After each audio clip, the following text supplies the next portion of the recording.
ஒரு நிமிஷம். அப்படியே கொஞ்சம் யோசிச்சு பாருங்க. நீங்க ஒரு போட்டோ போடுறீங்க, உடனே ஒரு 500 லைக்ஸ் குவிகிறது. ஆமா, உடனே ஒரு பெரிய குஷி வந்துரும் நமக்கு. கரெக்ட். அதே மாதிரி 5 வருஷத்துக்கு முன்னாடி இருந்ததை விட உங்க பேங்க் அக்கவுண்ட்ல இப்போ நிறையவே பணம் இருக்கு. உங்களை சுத்தி இருக்கிறவங்க உங்களை ஒரு பெரிய வெற்றியாளரா பாக்குறாங்க. காகிதத்துல கணக்கு போட்டு பார்த்தா நீங்க மாபெரும் வெற்றி அடைஞ்சிருக்கீங்க. ஆனா உள்ளுக்குள்ள என்ன நடக்குதுங்கிறது தான் இங்க கேள்வியே. எக்ஸாக்ட்லி. ராத்திரி தூங்குறதுக்கு முன்னாடி அந்த போனை கீழே வைக்கும் அந்த ஒரு செகண்ட் இருட்டுல தனியா இருக்கும்போது ஒரு இனம் புரியாத வெறுமை, ஏதோ ஒரு குறுகுறுப்பு உங்களை அரிக்கிறதா? நிறைய பேருக்கு இந்த உணர்வு கண்டிப்பா இருக்கும். எல்லாம் இருந்தும் ஏன் மனசு மட்டும் ஒரு விதமான பதற்றத்திலேயே இருக்கு? இந்த விரிவான அலசலுக்கு உங்களை வரவேற்கிறேன். இன்னைக்கு நம்ம பார்க்க போற மூல கட்டுரைகள் உலகத்துல இருக்கிற ஒவ்வொரு மனுஷனும் தேடி ஓடிக்கிட்டு இருக்கிற அமைதி, மகிழ்ச்சி, இதுங்கள பத்தின ஒரு மிகப்பெரிய கேள்வியை தான் ஆழமா தொடுது. அதாவது பல நூற்றாண்டுகளுக்கு முன்னாடி வாழ்ந்த 2 பெரும் சிந்தனையாளர்கள், கௌதம புத்தர் அப்புறம் திருவள்ளுவர். இவங்களோட குறிப்புகளை தான் நாம இன்னைக்கு டீகோட் பண்ண போறோம். ஆமா, இவங்கள நாம வெறும் தத்துவவாதிகளா மட்டும் பார்க்க போறதில்ல. மனித மனசோட இயங்குமுறைய முழுமையா புரிஞ்சுகிட்ட மாபெரும் உளவியலாளர்களாக பார்க்க போறோம். அது ரொம்ப முக்கியம். ஏன்னா நவீன கால பிரச்சனைகளுக்கு பழங்கால தீர்வுகளை தேடுறது எப்போதுமே ஒரு சுவாரஸ்யமான முரண். கண்டிப்பா. நாம டெக்னாலஜில எவ்வளவுதான் முன்னேறினாலும் நம்ம மூளை பரிணாம வளர்ச்சியில இன்னும் அதே பழைய எமோஷன்ஸ்ல தான் சிக்கிட்டு இருக்கு. அப்சல்யூட்லி.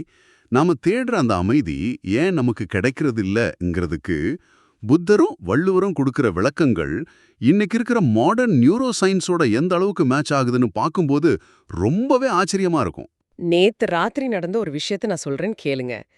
ஆபீஸ்ல நான் அனுப்பின ஒரு இமெயில்ல ஒரு சின்ன டைப்போ, அதாவது ஒரு எழுத்து பிழை இருந்துருச்சு. ஓஹோ, அப்புறம் என்னாச்சு? அத நினைச்சு ராத்திரி முழுக்க ஒரு 20 நிமிஷம் மண்டைய உடைச்சுக்கிட்டு இருந்தேன். அடடா, பாஸ் நம்மள முட்டாளுன்னு நினைச்சிருவாரோ, நம்மள குறைவா எடை போட்டுருவானோ அப்படின்னு ஒரு பதற்றம். இது ரொம்ப சாதாரணமா எல்லாருக்கும் நடக்கிறது தான். ஆனா யோசிச்சு பார்த்தா புத்தர் மட்டும் நேர்ல வந்து என்ன அந்த நிலைமையில பாத்திருந்தாருன்னா கண்டிப்பா தலையில அடிச்சிருப்பார். நிச்சயம் சொல்லியிருப்பார்.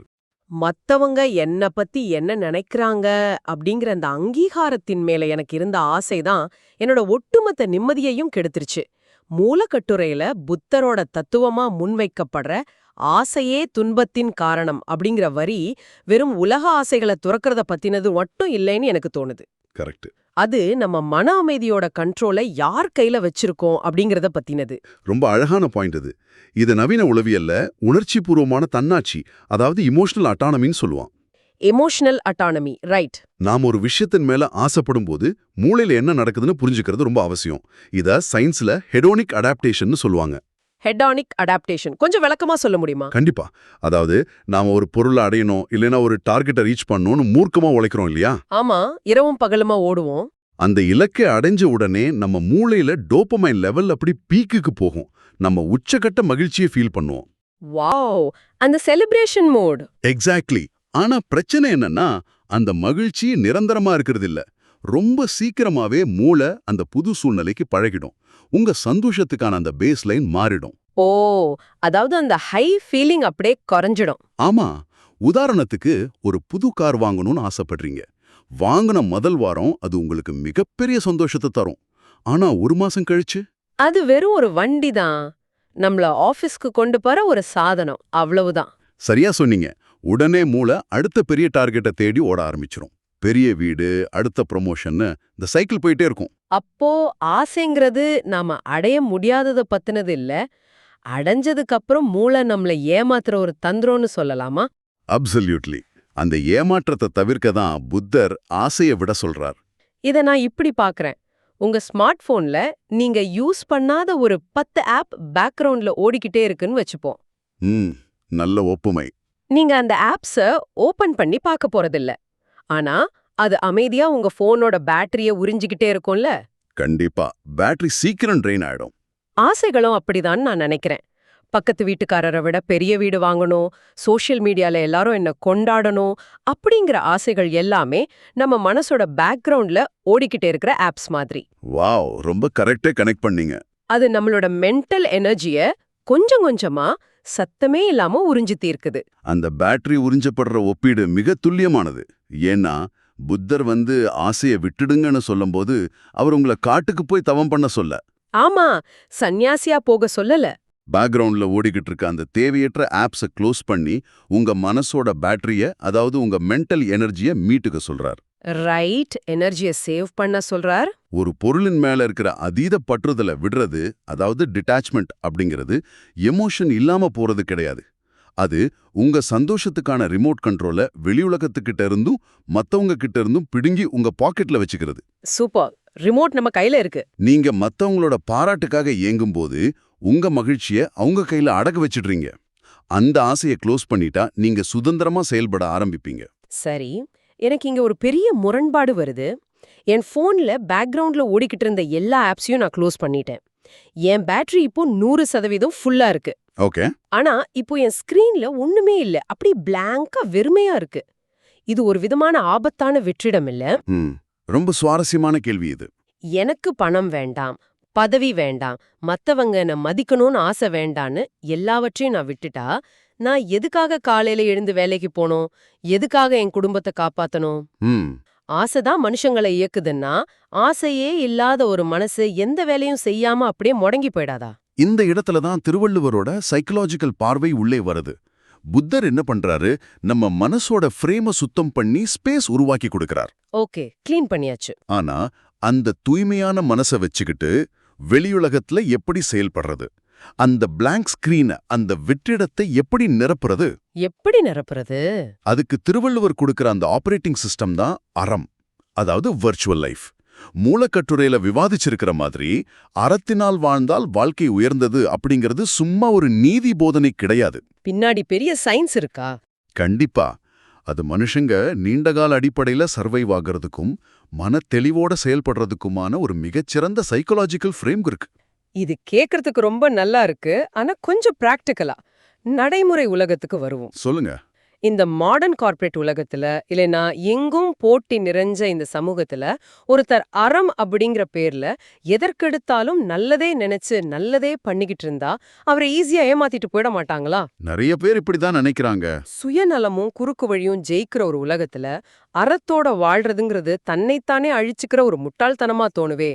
உண்மைய சொன்னா, நேர்மையா இருந்தா நமக்கு கிடைக்க வேண்டிய வாய்ப்புகள் பறி போய்விடுமே. இது ஒரு மேலோட்டமான பார்வை. அறம் அப்படிங்கறத ஏமாளித்தனமா புரிஞ்சுக்கிறதுல தான் இங்க பிரச்சனையே இருக்கு. ஓ, அப்படியா? இத கொஞ்சம் சயின்டிஃபிக்கா, நரம்பியல் ரீதியா அப்ரோச் பண்ணி பார்ப்போம். அறத்துக்கு புறம்பா நடக்கிறது, அதாவது ஒரு பொய் சொல்றது இல்லைன்னா ஒருத்தரை ஏமாச்சுறதுங்கிறது ஒரு சின்ன செயலா இருக்கலாம். ஆமா. ஆனா அதுக்கு பின்னாடி மூளை எவ்வளவு உழைக்கணும் தெரியுமா? நீங்க ஒரு பொய் சொல்றீங்கன்னா, யாரிடம் என்ன பொய் சொன்னோம், எந்த சூழ்நிலையில சொன்னோம், அன்னைக்கு என்ன சட்டை போட்டிருந்தோன்னு ஒரு பெரிய டேட்டா பேஸை மூளை உருவாக்கி அதை மெயின்டைன் பண்ணணும். வாவ், ஆமால்ல. ஒரு பொய்ய காப்பாத்த நிறைய மெமரி தேவைப்படும். எக்ஸாக்ட்லி. இது உங்க மூளையோட காக்னிட்டிவ் லோட, அதாவது மூளையோட வேலைப்பளுவை ரொம்ப அதிகமாக்குது. இது உங்களுக்குள்ள தொடர்ச்சியான கண்ணுக்கு தெரியாத ஒரு மென்டல் ஸ்ட்ரெஸ்ஸை உருவாக்குது. புரியுது. உங்க எனர்ஜி முழுசும் அந்த பொய்யை காப்பாத்துறதுலயே செலவாயிடுது. ஓ, ஒரு பொய்ய மறைக்க இன்னொரு பொய், அத ஞாபகம் வச்சுக்க மூளைக்கு கூடுதல் வேலை. இதனால நம்ம முடிவெடுக்கும் திறன் பாதிக்கப்படுதுன்னு சொல்றீங்க. சரியா பிடிச்சிட்டீங்க. ஆனா நீங்க அறத்தோட, அதாவது நேர்மையா நடக்கும்போது என்ன ஆகுது, மறைக்கிறதுக்கு ஒண்ணுமே இல்ல. மூளை ரொம்ப ரிலாக்ஸ்டா இருக்கும். ஆமா, மூளையோட காக்னிட்டிவ் லோட் கிட்டத்தட்ட 0 ஆகிடுது. உங்க மனசு ரொம்ப ரொம்ப கிளியரா இருக்கு. இந்த குழப்பம் இல்லாத மனநிலை உங்க முடிவெடுக்கும் திறனை பன்மடங்கு கூர்மையாக்குது. நிஜமாவே இது ஒரு புது பெர்ஸ்பெக்டிவ். நீங்க ரொம்ப தெளிவா சிந்திப்பீங்க. உங்க தொழிலையோ இல்ல வேலையிலயோ ஆழமான ஃபோக்கஸ் இருக்கும். வள்ளுவர் சொல்றது இதத்தான். அறம் செய்யறதுங்கிறது மத்தவங்களுக்கு செய்யற தியாகம் இல்ல, அது உங்க மூளைக்கும் மனசுக்கும் நீங்க செஞ்சுக்கிற மிகச் சிறந்த உதவி. சூப்பர். நேர்மையா இருக்கிற ஒருத்தருக்கு சமூகத்துல தானாவே ஒரு நம்பகத்தன்மை, ஒரு கிரெடிபிலிட்டி உருவாகிடும். குறுக்கு வழியில போறவங்க தற்காலிகமா ஜெயிக்கலாம், ஆனா லாங் டேர்ம்ல இந்த நம்பகத்தன்மை தான் ஒரு மனுஷனை மேல கொண்டு போகும். அறம் தான் உண்மையான செயல்திறனோட ரகசியம். இது என்னோட சிந்தனையவே முற்றிலுமா மாத்துது. அறம் அப்படிங்கறத ஒரு புண்ணிய கணக்கா பார்க்காம மூளைய ஆப்டிமைஸ் செய்யற ஒரு டூலா பார்க்கறது மிக சிறந்த அப்ரோச். ஆமா, இது ஒரு லைஃப் ஹேக் மாதிரி தான். இப்போ புத்தரோட தத்துவத்தையும் வள்ளுவரோட தத்துவத்தையும் சேர்த்து பார்க்கும்போது ஒரு பெரிய தெளிவு கிடைக்குது. சொல்லுங்க. புத்தர் ஆசைய விடுன்னு சொல்றாரு. அதாவது மனசோட பேக்ரவுண்ட்ல ஓடுற தேவையற்ற ஆசைகளை நிறுத்தி மூளையோட எனர்ஜியை சேவ் பண்ண சொல்றார். கரெக்ட். வள்ளுவர் அறத்தை செய்ன்னு சொல்றார். அப்படி சேவ் பண்ண அந்த எனர்ஜிய தெளிவாகவும் நேர்மையாகவும் ஆக்ஷனா மாத்துறதுக்கான வழியை காட்டுறாரு. ரெண்டும் வேற வேற பாதைகள் கிடையாது, ஒன்னே ஒன்னு சார்ந்து இயங்குற ஒரு முழுமையான மெஷின். அப்சல்யூட்லி. இந்த மிஷினோட இயக்கத்தை நீங்க புரிஞ்சுகிட்டா உங்க வாழ்க்கை ரொம்ப ரொம்ப ஈஸியாகிடும். மூலக்கட்டுரை சுட்டிக்காட்டுற உண்மையான வெற்றிங்கிறது இதுதான். ஆசையை கட்டுப்படுத்துறது மூலமா உள் அமைதியை பெறறதும், அந்த அமைதியை வச்சுக்கிட்டு அரசியல்களை செய்யறது மூலமா வெளியுலகத்துல சிறந்து விளங்குறதும் ஒரு நாணயத்தோட 2 பக்கங்கள் மாதிரி. ஒன்னு இல்லாம மற்றொன்று முழுமையடையாது. ரைட்.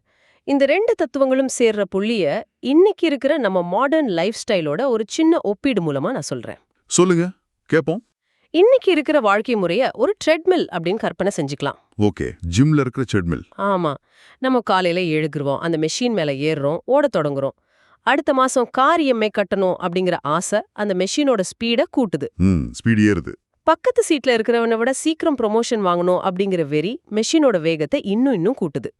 இன்ஸ்டாகிராம்ல நான் போடுற வீடியோ வைரல் ஆகணும் அப்படிங்கிற பதற்றம் வேகத்தை அதோட உச்சத்திற்கே கொண்டு போயிடுது. ஐயோ, மூச்சு வாங்குமே. அதுதான், நாம மூச்சரக்க வியர்க்க விறுவிறுக்க ஓடிக்கிட்டே இருக்கோம். ஆனா நாள் முடிவுல அந்த மெஷின்ல இருந்து கீழே இறங்கும்போது நாம எங்க இருக்கோம்? அதே இடத்துல தான் நிப்போம். எக்ஸாக்ட்லி, அதே இடத்துல தான். 1 இன்ச் கூட முன்னாடி நகரல. எந்த ஒரு நிம்மதியான இடத்துக்கும் நம்ம போய் சேரல. வெறும் மன உளைச்சல், ஸ்ட்ரெஸ் மட்டும்தான் மிச்சம். வாவ், அந்த ட்ரெட்மில் உதாரணம் இன்னைக்கு இருக்கிற சூழலுக்கு ரொம்ப ரொம்ப பொருத்தமானது. அந்த மெஷினோட ஸ்பீடை கண்ட்ரோல் பண்ற அந்த ஸ்பீட் டயல் இருக்குல்ல, அதுதான் ஆசை.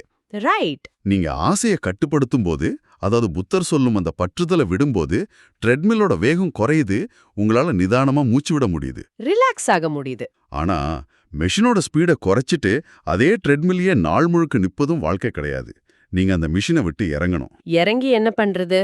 அந்த அறையோட கதவை திறந்து வெளியே வந்து ஒரு உண்மையான பாதையில நடக்க தொடங்கணும். அந்த பயணம்தான் வள்ளுவர் சொல்லும் அறம். அற்புதமான விளக்கம். ட்ரெட்மில்ல ஓடினா வியர்வை மட்டும்தான் வரும், பயணம் இருக்காது. ஆசைய விட்டொழிக்கிறதுங்கிறது ட்ரெட்மில்ல ஓடுறத நிறுத்துறது. ஆமா. அறம் செய்யறதுங்கிறது உண்மையான பாதையில தெளிவான மனசோட ஒரு பர்பஸோட நடந்து போறது. இது ஒரு கம்ப்ளீட் சைக்கிள். ஆசைய கண்ட்ரோல் பண்ணாம உங்களுக்கு நிம்மதி கிடைக்காது. கண்டிப்பா கிடைக்காது. மன அமைதி இல்லாம உங்களால அறச்செயல்களை சரியா தெளிவா செய்ய முடியாது. அறம் செய்யாம உங்க வாழ்க்கை உயர்வை நோக்கி நகராது. நவீன வாழ்க்கையில நம்ம ஃபேஸ் பண்ற மன அழுத்தம், பதற்றம், ஏமாற்றம், இந்த எல்லா பிரச்சனைகளுக்கும் இந்த சுழற்சியை புரிஞ்சுக்கிறது தான் ஒரே மாற்று மருந்து. நாம இப்போ இதை ரொம்ப அழகா ஒரு தத்துவமா பேசிட்டோம். ஆனா மூலக்கட்டுரையின் முடிவுல சொல்லியிருக்கிற ஒரு யதார்த்தமான உண்மையை நம்ம மறந்துடக்கூடாது. என்ன உண்மை அது? வாழ்க்கையின் உண்மை அப்படிங்கிறது ரொம்ப சிம்பிளான ஒண்ணுதான். ஆனா அதை தொடர்ந்து பின்பற்றுவது தான் இங்க கஷ்டம். அது ரொம்ப நிஜம். இத படிச்சுட்டோ இல்ல கேட்டுட்டோ, ஓ இதான் சீக்கிரட்டா, நான் இன்னிலிருந்து புத்தராகவும் வள்ளுவராகவும் மாறிடுறேன்னு யாராலையும் ஒரே நாள்ல மாறிட முடியாது. இது நம்ம மூளைக்கு நாம கொடுக்கிற ஒரு தொடர்ச்சியான பயிற்சி. இது கேக்குறதுக்கு வேணா சுலபமா இருக்கலாம். ஆசைய விடு, அறம் செய் அப்படின்னு ஒரு வரியில ஈஸியா சொல்லிடலாம். ஆனா ஒவ்வொரு நாளும் காலையில இருந்து ராத்திரி வரைக்கும் நாம எடுக்கிற நூற்றுக்கணக்கான சின்ன சின்ன தேர்வுகள்ல, சாய்ஸஸ்ல இது அடங்கியிருக்கு. அதுதான் இதுல இருக்க பெரிய சவாலே. ஒரு குறிப்பிட்ட பொருளை பார்க்கும்போது இது எனக்கு உண்மையாவே தேவையா, இல்ல என் மூளை டோபமைனுக்காக என்னை ஏமாத்துதான்னு ஒரு நிமிஷம் நின்னு யோசிக்கிறது. ஆபீஸ்ல ஒரு சின்ன தப்பு நடக்கும்போது பழிய மத்தவங்க மேல போட்டுட்டு எஸ்கேப்பாக ஒரு வாய்ப்பு கிடைக்கும். அப்போ இந்த சின்ன பொய் என்னோட மனசோட காக்னிட்டிவ் லோட எவ்வளோ அதிகரிக்கும்னு உணர்ந்து நேர்மையா அந்த தப்ப ஒத்துக்கிறது. இதெல்லாம் ரொம்ப சின்ன சின்ன முடிவுகள். ஆமா, இததான் மைக்ரோ டிசிஷன்ஸ்னு சொல்லுவாங்க. இந்த சின்ன சின்ன முடிவுகள் தான் காலப்போக்கில் நம்மளோட கேரக்டரா மாறி நம்ம வாழ்க்கையே வடிவமைக்குது. உண்மை சிம்பிளானது தான், ஆனா அதை செயல்படுத்துறதுக்கு ஒரு தீவிரமான விழிப்புணர்வு, ஒரு அவேர்னஸ் தேவை. இந்த அவேர்னஸ் தான் நம்மள மனுஷங்களா முழுமையாத்துதுன்னு நான் நம்புறேன். இதுவரையிலான நம்மளோட உரையாடல் ஒரு மாபெரும் பெர்ஸ்பெக்டிவ் ஷிஃப்ட கொடுத்திருக்கு. எனக்குமே ரொம்ப திருப்தியா இருக்கு இந்த பேச்சு. வெற்றி அப்படிங்கறது பேங்க் பேலன்ஸ், லைக்ஸ்னு நம்பர்களை வச்சு அளக்குறதுல இருந்து மனசோட அமைதியை வச்சு அளக்குற ஒரு புது கோணத்தை இது நமக்கு வழங்குது. சரி, இந்த ஆழமான விவாதத்தை முடிக்கிற நேரம் வந்துடுச்சு. முடிக்கிறப்போ உங்களை நோக்கிய ஒரு கேள்வியை கேட்டுட்டு விடைபெற விரும்புறேன். நீங்க இப்ப கேட்டுட்டு இருக்கிற இடத்துல இருந்து சற்று நிதானமா யோசிச்சு பாருங்க. நீங்க இப்போ மூச்சரைக்க தேடி ஓடிக்கிட்டு இருக்கிற விஷயங்கள், அது பணமோ பதவியோ அங்கீகாரமோ எதுவா வேணா இருக்கட்டும், அவை உங்களுக்கு உண்மையான நிரந்தரமான அமைதியை தரக்கூடியவையா? இல்ல உங்களை அறியாமலேயே பேக்ரவுண்ட்ல ஓடுற ஆசைகள் அப்படிங்கிற ஆப்ஸ் உங்க மென்டல் எனர்ஜிய உறிஞ்சிக்கிட்டு இருக்கான். இன்னைக்கு நீங்க ஓடிக்கிட்டு இருக்கிறது ஒரு ட்ரெட்மில்லையா இல்ல ஒரு அர்த்தமுள்ள பாதையிலயா? ரொம்ப ஆழமான கேள்வி. உங்க மனசோட ஆழத்துல இதுக்கான விடைய தேடுங்க. அந்த விடை உங்க வாழ்வோட திசையையே மாத்தக்கூடியதா இருக்கலாம். இந்த விரிவான தேடல்ல எங்களோட இணைஞ்சிருந்ததுக்கு நன்றி. உங்களோட அந்த தேடல் தொடரட்டும்.